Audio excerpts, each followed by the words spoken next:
Bonjour chers amis, bienvenue à ce culte dimanche 21 juin, le jour de la fête des Pères. Bon, on ne va pas parler exactement de la fête des Pères, mais j'aimerais tout d'abord commencer à vous raconter une expérience que j'ai eue dans un pays relativement lointain, la Jordanie. À l'occasion de rencontres internationales dues à mes responsabilités au sein de notre union d'église, je suis donc allé 2 fois en Jordanie et la dernière c'était juste après que les réfugiés commençaient à quitter la Syrie pour aller en Jordanie. De familles nombreuses, ayant tout perdu, n'ayant aucune ressource, sont arrivés dans une petite ville qui s'appelle Mafraq, au nord de la Jordanie, donc au sud de la Syrie, et sont arrivés une quarantaine de familles à peu près, puis en une année, 3000 se sont ajoutés. Dans cette ville de Mafraq, que j'ai donc eu l'occasion de visiter, il y a une petite église de notre alliance, composée d'environ 40 membres. Quand ils ont vu ces familles arriver en détresse, désespérées, démunies, ils ont prié Dieu. Le pasteur, les membres, se sont unis ensemble pour supplier Dieu, de leur montrer comment venir en aide, comment secourir toutes ces familles réfugiées. Et Dieu les a exaucés. Dieu les a exaucés au-delà de tout ce qu'ils pouvaient penser ou imaginer. Grâce à différentes ONG internationales, ils ont été assistés par des centaines de volontaires, de bénévoles, et ils ont pu distribuer des matelas, des couvertures, des oreillers, des tapis, plaques de cuisson à gaz, bouteilles à gaz, pour donner le minimum d'une vie décente à ces familles. Ils les ont visités, ils se sont occupés de leurs enfants, ils ont créé des camps bibliques qui a donné finalement naissance à une école chrétienne où différents professeurs de différents pays retraités sont venus les enseigner. Ils ont visité jusqu'à 700 familles, tenez-vous bien, par semaine, dans le but de les écouter, d'être à l'écoute de leurs histoires, leurs souffrances, leurs besoins, lire une portion des Écritures et finalement prier au nom de Jésus que Dieu pourvoie à leurs besoins. Et j'ai eu l'occasion de visiter une de ces familles et j'étais extrêmement touché de l'accueil et d'écouter leur histoire, une belle famille avec de nombreux enfants ayant tout perdu qui sont venus en Jordanie, mais qui acceptent la visite de chrétiens qui leur parlent du Seigneur Jésus-Christ. L'Église a dû s'agrandir. L'Église a dû construire de nouveaux bâtiments sur leur terrain, et ainsi de suite. Donc, au-delà de tout ce qu'ils ont pu penser ou imaginer, le Seigneur les a accompagnés dans cette bonne œuvre préparée d'avance. Une petite église, une quarantaine de personnes, avec une foi ferme, je dirais une grande foi, mais dans un grand Dieu. Un Dieu qui les a exaucés de façon extraordinaire. Et c'est un bel exemple de ce que Dieu peut faire lorsque une église, des individus, se donnent au Seigneur pour venir en aide aux autres, pour un témoignage à la gloire de Dieu dans un monde perdu. La question de ce matin que Dieu va nous poser, est-ce que notre église pratique des bonnes œuvres qui le glorifient? Est-ce que nous prenons le temps de glorifier le Seigneur Jésus-Christ en accomplissant sa volonté, selon ses directives, selon ce qu'il désire pour nous en tant qu'Église? Je vous invite à prier, à rechercher Dieu de tout votre cœur et à lui demander d'entrer dans ces bonnes œuvres préparées d'avance. Et notre Église, qu'est-ce qu'elle fait exactement pour glorifier le Seigneur? Qu'est-ce que vous faites dans votre vie pour glorifier Dieu? Est-ce que vous pratiquez des œuvres qui l'honorent, qui le glorifient? Tel est le défi que nous allons regarder ce matin. Je vous invite, bien-aimés, à prier avec moi. Recueillons-nous un moment, Seigneur, nous te remettons ces moments afin que tu parles à nos cœurs, à nos esprits, que nous puissions être attentifs à ta parole et mets en nous le désir de la mettre en pratique, de l'appliquer dans nos cœurs, dans nos vies, et nous t'en donnerons toute la gloire. Amen. Ce matin, nous allons reprendre et poursuivre l'exposé du livre de Tite et voir ensemble ce qui est bon et utile pour l'Église de Jésus-Christ. Dimanche dernier, Daniel nous a exposé, à partir du chapitre 3, du verset 1 à 7, une Église qui témoigne par la grâce de Dieu. Et nous allons reprendre le texte au verset 8 jusqu'au verset 11 ce matin. Nous lisons donc en Tite, chapitre 3, versets 8 à 11. Cette parole est certaine, et je veux que tu affirmes ces choses, afin que ceux qui ont cru en Dieu s'appliquent à pratiquer de bonnes œuvres. Voilà ce qui est bon et utile aux hommes. Mais évite les discussions folles, les généalogies, les querelles, les disputes relatives à la loi, car elles sont inutiles et vaines. Éloigne-toi après un premier et un second avertissement, celui qui provoque des divisions. Sache qu'un homme de cette espèce est perverti et qu'il pêche en se condamnant lui-même. Vous savez, Paul a toujours eu le souci, lorsqu'il écrit la parole de Dieu, inspirée par Dieu, que ses auditeurs, quand la lettre est lue, ou ses lecteurs, puissent mettre en pratique ce qu'il vient d'enseigner, parce qu'il est si facile d'entendre et ensuite d'oublier. Alors Paul, en quelque sorte, au verset 8, est en train de résumer l'exhortation qu'il a donnée à Tite tout le long de son épître. C'est comme le cœur de l'épître ici. Et au verset 9 et 11 qui suivent, nous verrons que Paul donne quelques recommandations encore à son bien-aimé serviteur Tite. En fait, peut-être vous vous demandez, mais qu'est-ce qui est vraiment utile et bon pour l'Église de pratiquer? Eh bien, le verset 8 répond à cette question. Il est bon et utile pour l'Église de pratiquer de bonnes œuvres. Il est bon et utile pour l'Église de pratiquer de bonnes œuvres. D'ailleurs, cette expression, bonnes œuvres, nous la trouvons plusieurs fois dans l'épître de Tite, où Paul s'adresse à Tite, mais aussi aux croyants. Par exemple, au chapitre 2, versets 6 et 7, il dit « Exhorte de même les jeunes gens à être modérés, te montrant toi-même à tous égards un modèle de bonnes œuvres et donnant un enseignement pur, digne. » En Tite 2, versets 13 et 14, nous lisons à propos de notre Sauveur Jésus-Christ qui s'est donné lui-même pour nous afin de nous racheter de toute iniquité et de se faire un peuple qui lui appartienne, purifié par lui et zélé pour les bonnes œuvres. Et en Tite 3,14, un peu plus loin, il faut que les nôtres aussi apprennent à pratiquer de bonnes œuvres pour subvenir aux besoins pressants afin qu'ils ne soient pas sans produire des fruits. En fait, et en résumé, Paul demande à Tite d'être un modèle de bonnes œuvres. Il demande et il exhorte aussi l'Église, peuple de Dieu, purifié par Jésus-Christ, que ce peuple soit zélé pour des bonnes œuvres.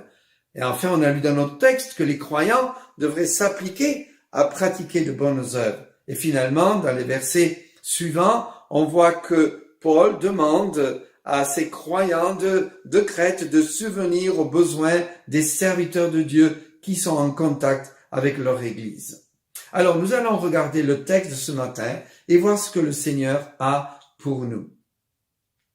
Tout d'abord, nous lisons dans le texte, encore au verset 8, « Cette parole est certaine. Et je veux que tu affirmes ces choses afin que ceux qui ont cru en Dieu s'appliquent à pratiquer de bonnes œuvres. Voilà ce qui est bon et utile aux hommes. » Oui, cette parole est certaine, c'est-à-dire tout ce que vient de dire Paul dans le texte de l'Épître, tout ce qui précède, mais aussi tout ce qui va suivre. Mais pourquoi devrions-nous, en tant que croyants, pratiquer de bonnes œuvres? Parce que tout simplement, tout d'abord, la Bible nous le demande et que cette parole est certaine. Paul utilise plusieurs fois l'expression « parole certaine » dans la première épître de Timothée, la deuxième épître de Timothée, notamment en donnant un exemple, en Timothée 1, verset 15, c'est une parole certaine et entièrement digne d'être reçue que Jésus-Christ est venu dans le monde pour sauver les pécheurs dont je suis le premier. Pourquoi cette parole est-elle certaine et donc que nous pouvons suivre avec certitude? Parce qu'elle est inspirée de Dieu. Paul dit en 2 Timothée, chapitre 3, versets 16 et 17, « Toute écriture est inspirée de Dieu et utile pour enseigner, pour convaincre, pour corriger, pour instruire dans la justice, afin que l'homme de Dieu soit accompli et propre à toute bonne œuvre. » Il existe aussi une description de la parole de Dieu remarquable dans le psaume 19, au verset 8 jusqu'au verset 12, où il est écrit « La loi de l'Éternel est parfaite, elle restaure l'âme. Le témoignage de l'Éternel est véritable, il rend sage l'ignorant. Les ordonnances de l'Éternel sont droites, elles réjouissent le cœur. Les commandements de l'Éternel sont purs, ils éclairent les yeux. La crainte de l'Éternel est pure, elle subsiste à toujours. Les jugements de l'Éternel sont vrais, ils sont tous justes. Ils sont plus précieux que l'or, que beaucoup d'orphins. Ils sont plus doux que le miel, que celui qui coule des rayons. Ton serviteur aussi en reçoit instruction. Pour qui les observe, la récompense est grande. En fait, je trouve qu'il y a trop de croyants qui lisent la parole de Dieu, même peut-être qu'ils la connaissent et qui la croient, mais qui ne la mettent pas en pratique dans le sens qui s'attachent pas à leur cœur pour lui obéir. Vous savez, le missionnaire Charles Stug se levait de très bonne heure le matin et aimait souligner dans sa parole tous les commandements, les impératifs de la parole de Dieu afin de les pratiquer. Il avait vraiment à cœur de mettre la parole de Dieu en pratique.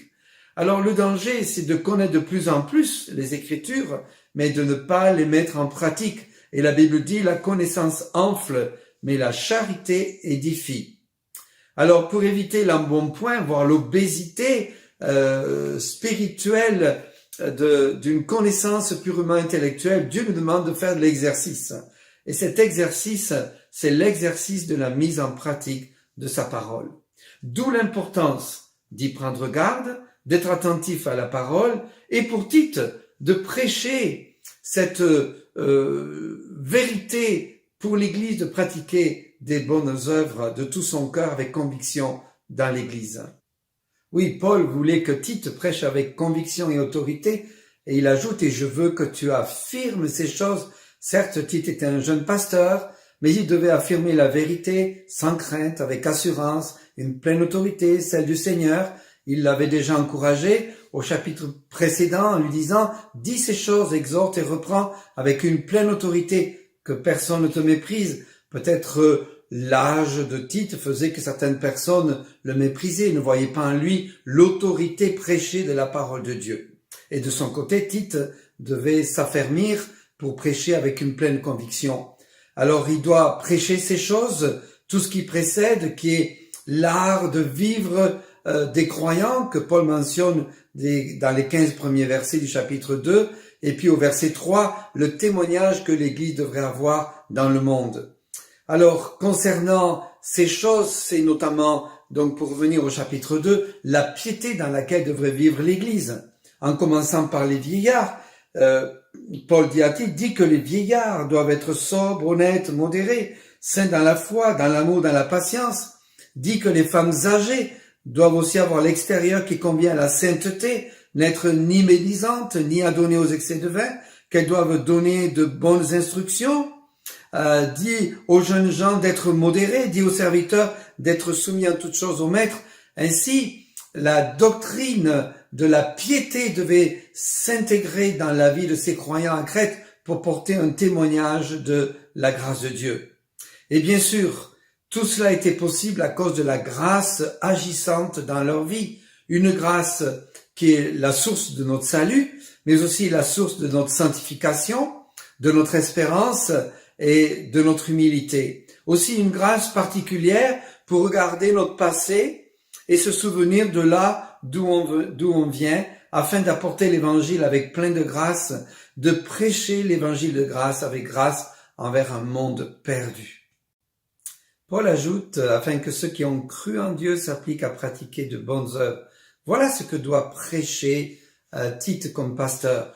Celui qui croit véritablement doit démontrer sa foi par des œuvres. Il est à remarquer que la saine doctrine sollicite une mise en pratique de la vérité.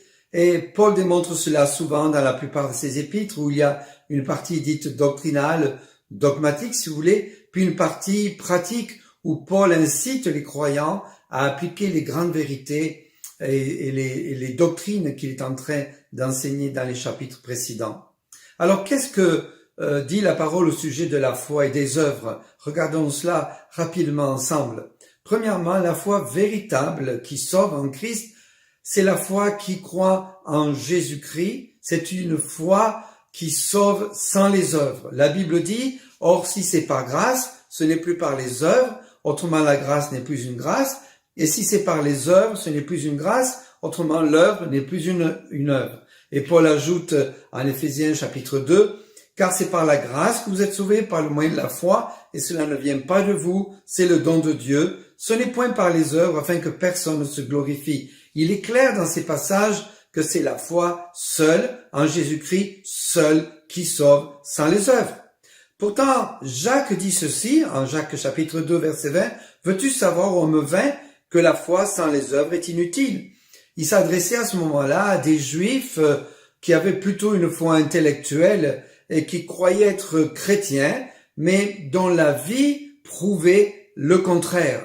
En fait, les œuvres sont là pour prouver notre foi si elle est vivante et authentique. On est sauvé par la foi seule, mais les œuvres sont la preuve, parce que les œuvres suivent la conversion, les œuvres sont la preuve que nous avons réellement accepté le Seigneur. Alors il n'y a pas de contradiction entre ce que dit Paul et ce que affirme Jacques. D'ailleurs, reprenons le texte en Éphésiens.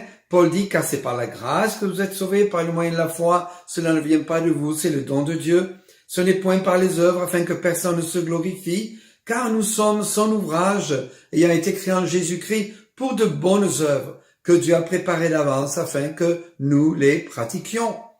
C'est cette expression que nous pratiquions de bonnes œuvres pour être traduit afin que nous marchions en elle. Le croyant rempli du Saint-Esprit marche dans les œuvres préparées d'avance par son Père céleste afin qu'il les pratique pour glorifier son nom.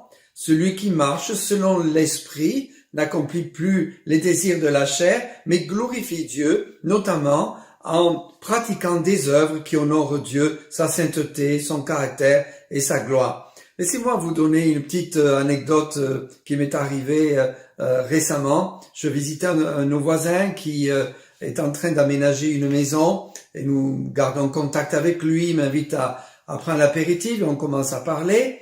Alors, c'est un homme très rationnel qui dit que Dieu n'existe pas, il est athée, mais il est assez ouvert et donc je passe vraiment du bon temps avec lui.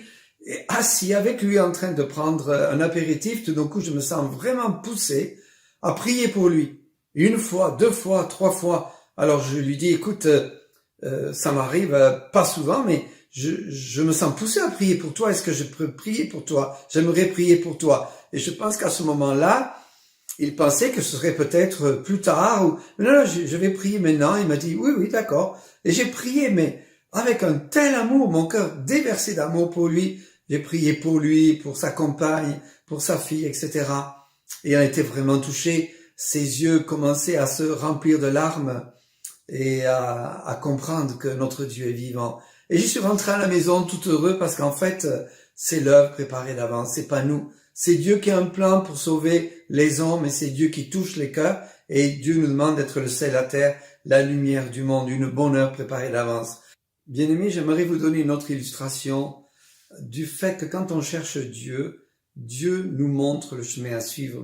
Mon épouse bien-aimée, que vous connaissez la plupart d'entre vous, un jour s'est mis au pied de son lit, à genoux et a prié, « Seigneur, qu'est-ce que tu veux de moi? Utilise-moi selon les dons et les talents que tu m'as donnés, afin que ma vie te glorifie. » Et Dieu lui a mis à cœur de créer un site, sosprière.org, afin que des gens dans la détresse puissent déposer, partager leurs requêtes de prière et ainsi être l'objet de l'amour de quelqu'un qui prie pour eux. Et maintenant, elle a toute une équipe, presque une quarantaine de personnes qui prient avec elle. En quelques 10 ans, il y a presque 90 000 personnes qui ont visité ce site et qui ont déposé la plupart des requêtes de prière et certains ont réécrit directement à l'adresse de l'email du site directement pour aussi déposer d'autres requêtes. C'est incroyable ce que Dieu peut faire lorsqu'on donne son cœur.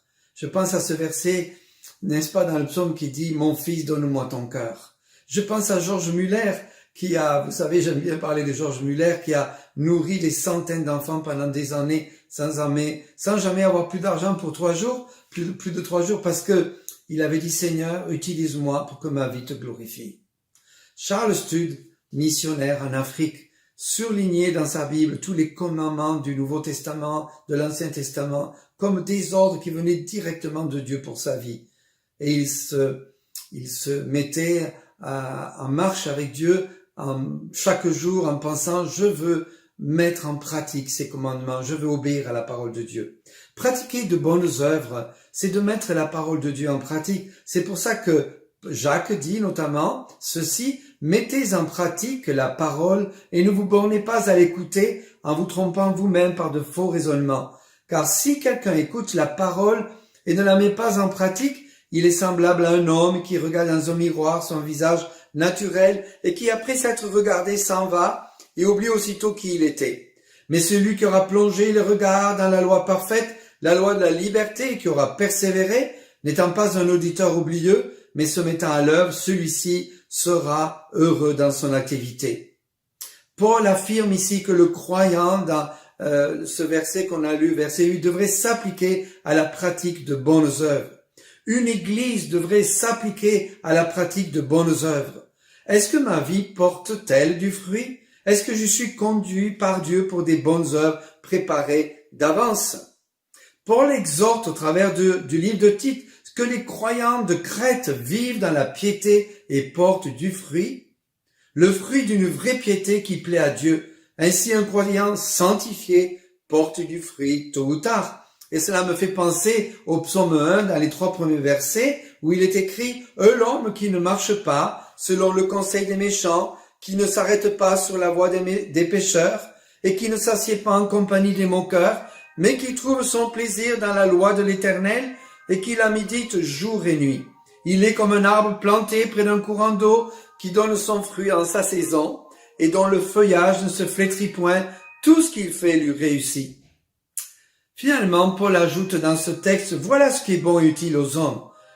Parce qu'on pourrait se leurrer de vivre dans la foi et ne pas pratiquer des œuvres.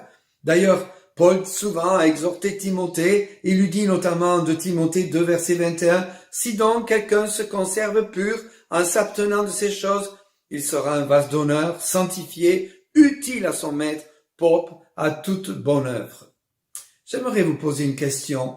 Est-ce que votre vie est utile à Dieu? Est-ce qu'elle est utile aux autres? Elle est utile si nous pratiquons des œuvres préparées d'avance par Dieu, si nous nous conformons à son plan, sa volonté, en obéissance aux Saintes Écritures. Voilà ce que j'aimerais vous déclarer. Une Église doit trouver devant Dieu le ministère auquel elle est appelée et pratiquer les œuvres préparées par Dieu lui-même d'avance pour glorifier son Dieu. Voilà une façon de glorifier Dieu en tant qu'Église, se préparer à entrer dans les œuvres de Dieu qu'il veut accomplir au travers de nous afin qu'il soit lui seul glorifié.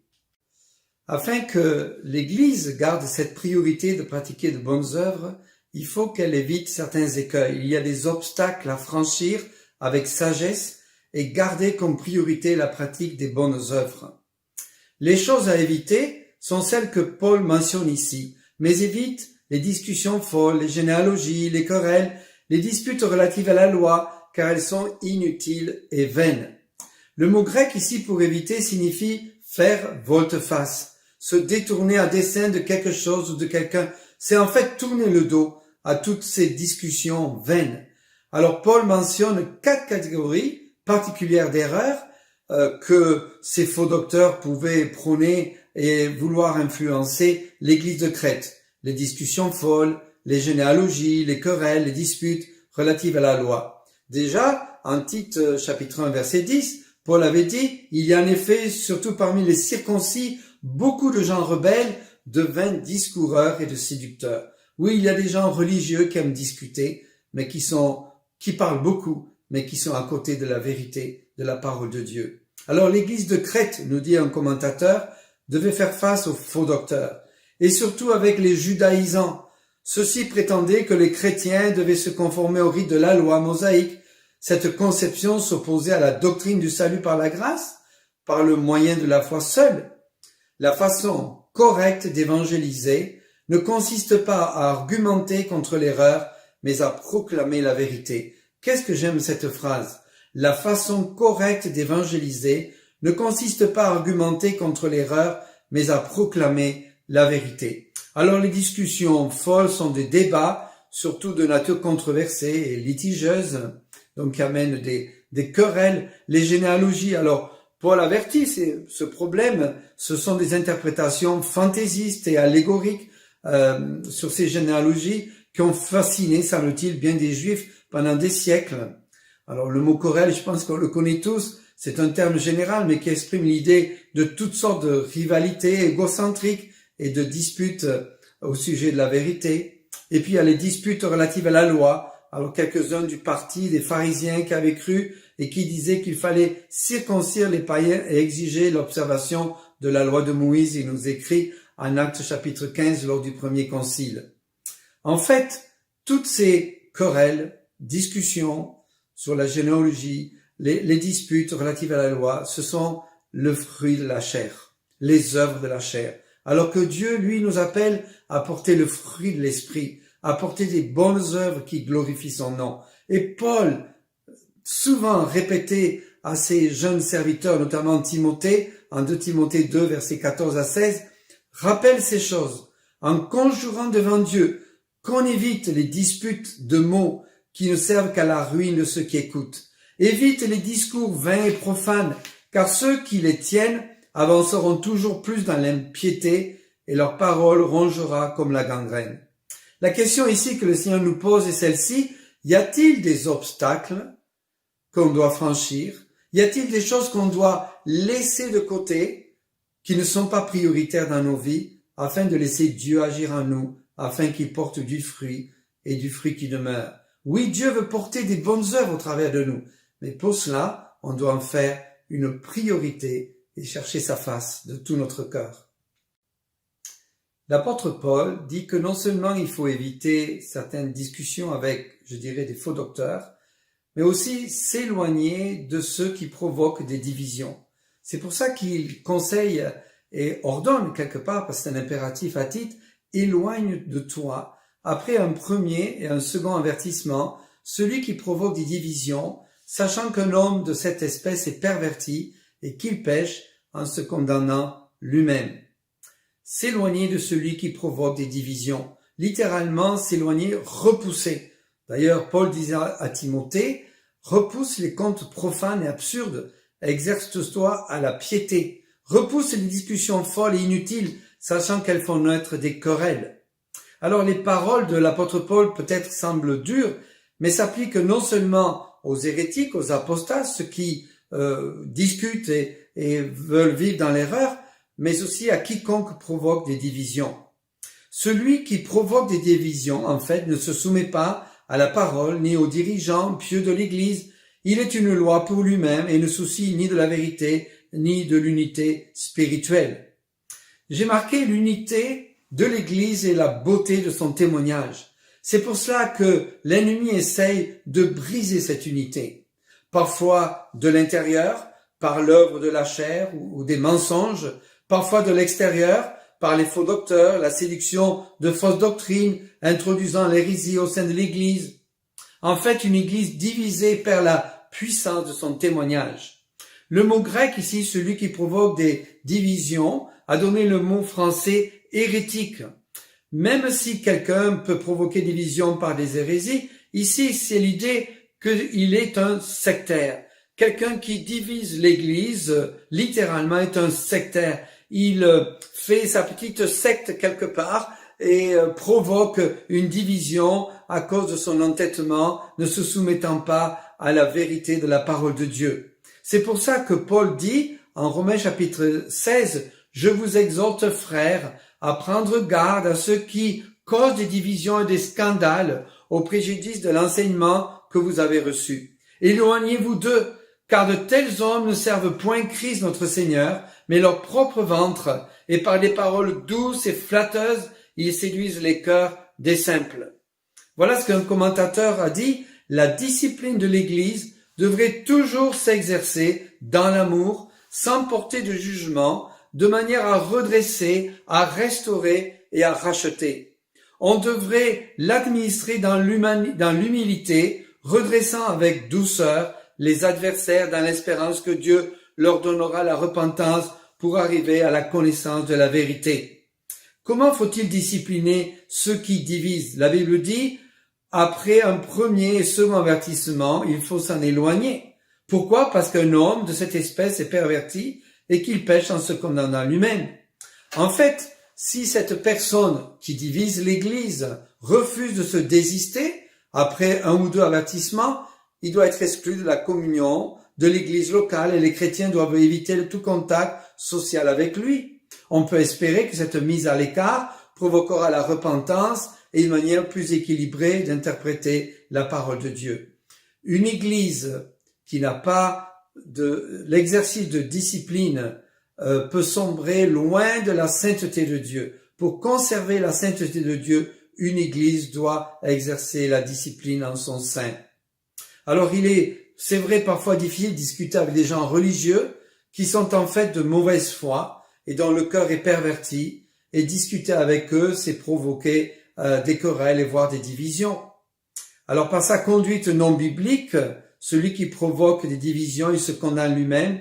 Un croyant fauteur de troubles s'attire un jugement contre lui-même. J'ai marqué ceci pour conclure ce verset. L'amour authentique et pieux est la force qui caractérise la véritable unité spirituelle et fait partie intégrante du témoignage que Dieu nous commande de manifester au monde. Nous avons vu ce matin, dans le passage que nous avons regardé, examiné ensemble, que Paul, en fait, donne 3 conseils à Tite pour son ministère en Crète. Et cela nous concerne aussi. Il exhorte les croyants à pratiquer de bonnes œuvres. Et pour cela, garder cet objectif, en quelque sorte comme une priorité, en franchissant 2 obstacles. Premièrement, éviter les querelles provoquées par les faux docteurs et en s'éloignant de ceux qui provoquent des divisions. Alors, le témoignage de l'Église, en fait, devrait être un témoignage équilibré, connu pour ses bonnes œuvres, par ses bonnes œuvres, et aussi par son comportement sage envers les éventuels contestataires.